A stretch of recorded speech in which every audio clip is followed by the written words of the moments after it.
ልብ ካላችሁ አትወያዩም? ዲቤት አታረጉም? ልብ ካላችሁ ትዝታው እኮ ምናምን ተገልጦለት ነው ከሆነ ይምጣ። ከመጣሽ ማርያም ታምጣሽ። አሁን ለምሳሌ እኔ ሰላም ቤተሰቦቼ፣ እስኪ ይሄንን ቪዲዮ አንድ አይተን ከማንም ዝምባም ጋር እንድነጋገር የምትጠሩን ምን ሆናችሁ? የኔ እንትን ስፍራ እኔ ቄስ ነኝ። ቄስ ነበርኩኝ፣ ታቦት ተሸካሚ ነበርኩኝ።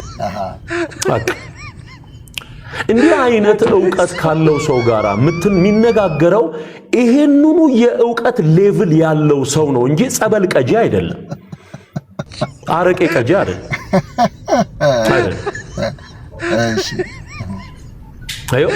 ስለዚህ አራት አይና ሊቃውንት እያሉ አንድ አይን እንኳን ያላበቀል ካንተ ጋራ እንዴት ነው የምነጋገረው?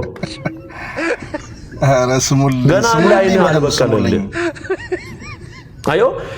ደረጃን ማወቅ አለብህ። አሁን እኔ ጥሪ ማቀርበው አራት አይና ሊቃውንት ለተባሉት እንጂ አንድ አይን ገና ያልበራ አንተ ምን ሆነ ነው ትዝታው ምትለው? እሺ ቤተሰቦቼ፣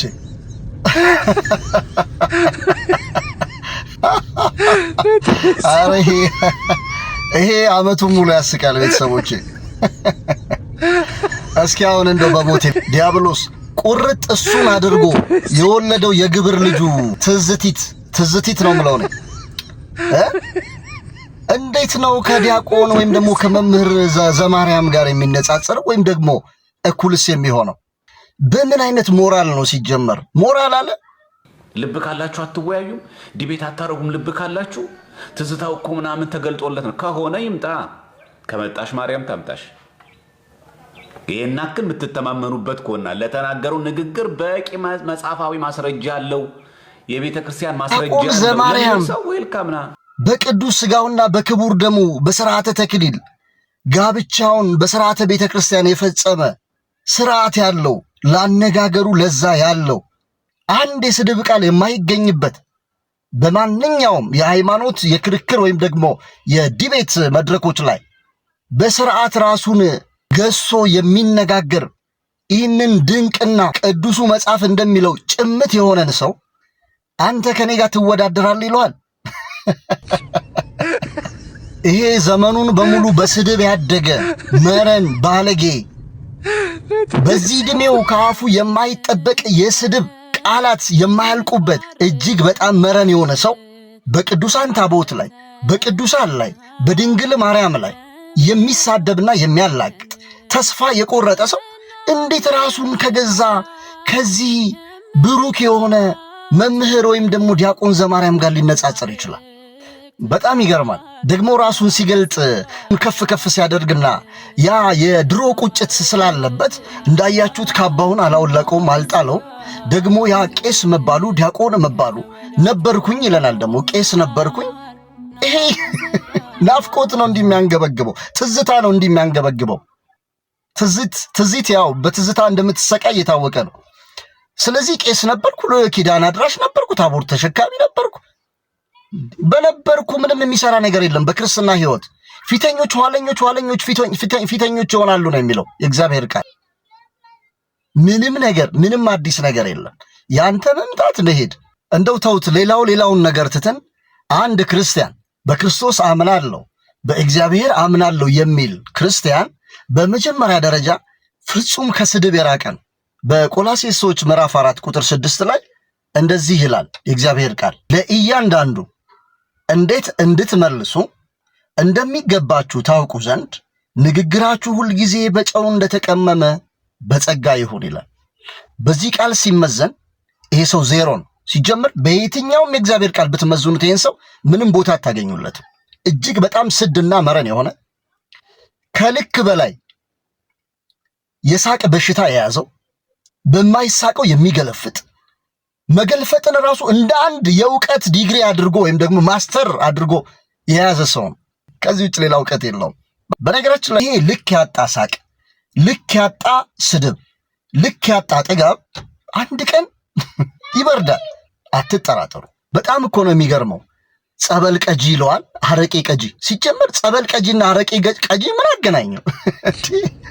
አረቄ የሚቀዳበት ቦታ ሌላ፣ ጸበል የሚቀዳበት ቦታ ሌላ። ሰንበት ተማሪ ይለዋል። ምን ያክል ብሽቀቱ ፊቱ ላይ ይታያል፣ ንዴቱ ፊቱ ላይ ይታያል። እስኪ እንደው ቤተሰቦች የእግዚአብሔር ቃል የሚለው ሲጀምር ትንሹን ትልቅ የሚያደርግ እግዚአብሔር ሰዎችን በእውቀት ለመግለጥ የክህነት መስፈርት የለውም። የግድ ቄስ መሆን የለበትም። እሱ ሲጀመር ቄስ ነበርኩኝ ይለናል። በነበርኩ የሚሆን ነገር አለ እንዴ? ዲያብሎስም እኮ የእግዚአብሔር የቅርብ ወዳጅ የነበረ የመላእክት አለቃ ነበረ። ዲያብሎስ ምን ዋጋ አለው? ዛሬ ነበርኩ ቢል ምን ትርጉም አለው? ረክሷል፣ ወድቋል። ይሄም እንደዚሁ ንቆት የሄደውን ነገር ትቶት አያዋጣኝም አያስፈልገኝም ያለውን የክህነት ማድረግ መደርደር ምን ያስፈልገዋል?